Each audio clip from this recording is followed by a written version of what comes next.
Hi friends, എല്ലാവർക്കും നമസ്കാരം. C P സുരസ് world എന്ന ചാനലിലേക്ക് എല്ലാവർക്കും സ്വാഗതം. ഞാൻ ഇന്ന് വന്നിരിക്കുന്നത് ഉള്ളിത്തണ്ട് വെച്ചൊരു തോരനുമായിട്ടാണ്. എന്നാൽ അതെങ്ങനെയാണ് ഉണ്ടാക്കുന്നതെന്ന് നമുക്ക് നോക്കാം. വരൂ, വീഡിയോയിലേക്ക് പോകാം. ഇത് ഉള്ളിത്തണ്ടാണ്. ഇതിൻ്റെ പൂവൊക്കെ കളഞ്ഞ് നമുക്ക് കഴുകിയെടുത്ത് ചെറുതായി കട്ട് ചെയ്ത് കൊണ്ടുവരാം. ഉള്ളിത്തണ്ട് ഇവിടെ കട്ട് ചെയ്തെടുത്തിട്ടുണ്ട്. നമുക്ക് തോരൻ ഉണ്ടാക്കാൻ തുടങ്ങാം. ഇതിനായി ആദ്യം തന്നെ സ്റ്റൗ ചെയ്തൊരു കടായി വെച്ചിട്ടുണ്ട്. സ്റ്റൗ ഓണാക്കി കൊടുത്തിട്ടുണ്ട്. അതിലേക്ക് 2 ടേബിൾ സ്പൂൺ വെളിച്ചെണ്ണ ഒഴിച്ച് കൊടുക്കാം. എണ്ണ അവിടുന്ന് ചൂടായി വരട്ടെ. അതിലേക്ക് നമുക്ക് 1 ടീസ്പൂൺ കടുകിട്ട് കൊടുക്കാം.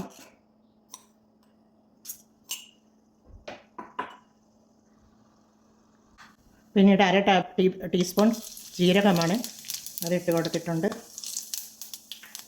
പിന്നീട് 2 പച്ചമുളക് ഇട്ട് കൊടുക്കാം.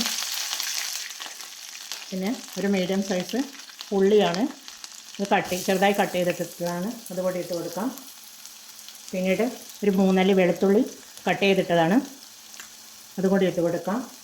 പിന്നീട് ഒരു ചെറിയ കഷ്ണം ഇഞ്ചി ചതച്ചതാണ്, അതുകൂടി ഇട്ട് കൊടുക്കാം. എല്ലാം കൂടി ഇട്ട് കൊടുത്തൊന്ന് വഴറ്റി കൊടുക്കാം.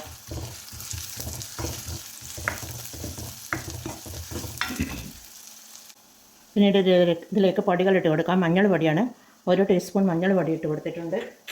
1/2 ടേബിൾ സ്പൂൺ ചില്ലി ഫ്ലേക്സാണ്, അതിട്ട് കൊടുത്തിട്ടുണ്ട്. ചില്ലി ഫ്ലേക്സ് ഇട്ട് കൊടുത്ത് ഒന്ന് നമുക്ക് ഇളക്കി കൊടുക്കാം.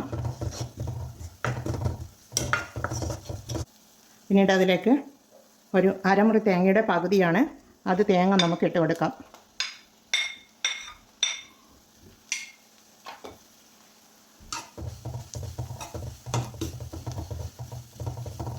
തേങ്ങ ഇതുപോലെ ഉള്ളിയുടെ കൂടെ ഫസ്റ്റ് തന്നെ ഇട്ട് കൊടുത്തു കഴിഞ്ഞാൽ തോരൻ കേടുകൂടാതെ വൈകുന്നേരം വരെ നിന്നുകൊള്ളും.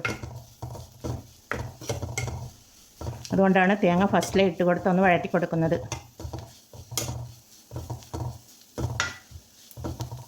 പിന്നീട് ഇതിലേക്ക് ഒരു 2 കറിവേപ്പില ഇട്ട് കൊടുക്കാം.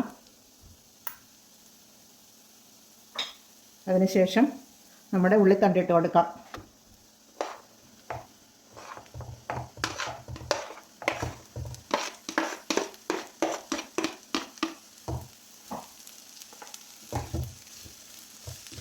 നല്ലതുപോലെ ഒന്ന് ഇളക്കി യോജിപ്പിച്ച് അതിനുശേഷം നമുക്കിതിനാവശ്യമായ ഉപ്പിട്ട് കൊടുക്കാം. 1 ടീസ്പൂൺ ഉപ്പിട്ട് കൊടുത്തിട്ടുണ്ട്.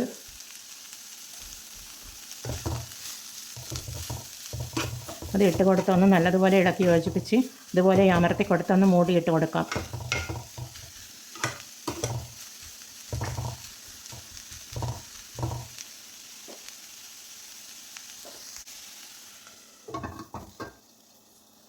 ഒരു 5 മിനിറ്റിന് ശേഷം നമുക്ക് മുടി തുറന്ന് നോക്കി ഒന്ന് ഇളക്കി കൊടുക്കാം. 5 മിനിറ്റ് കഴിഞ്ഞ് നമുക്കിത് മുടി തുറന്ന് നോക്കാം. ഇതിവിടെ റെഡി ആയിട്ടുണ്ട്. ഒന്ന് ഇളക്കി കൊടുത്ത് പിന്നീട് ഇതിലേക്ക് കുറച്ച് ശകലം ഒരു പിഞ്ച് ജീരകത്തിൻ്റെ പൊടിയാണ്, ഒരു ടേസ്റ്റിന് വേണ്ടി ഇട്ട് കൊടുക്കുന്നതാണ്.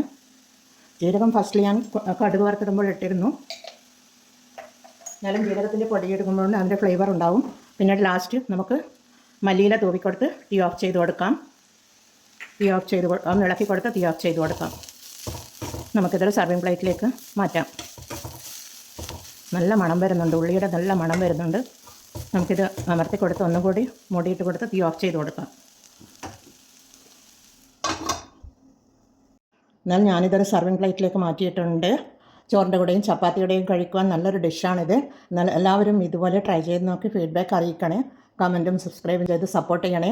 അടുത്തൊരു വീഡിയോയുമായി വരുന്നത് വരെ എല്ലാവർക്കും താങ്ക് യു ഫോർ വാച്ചിങ്.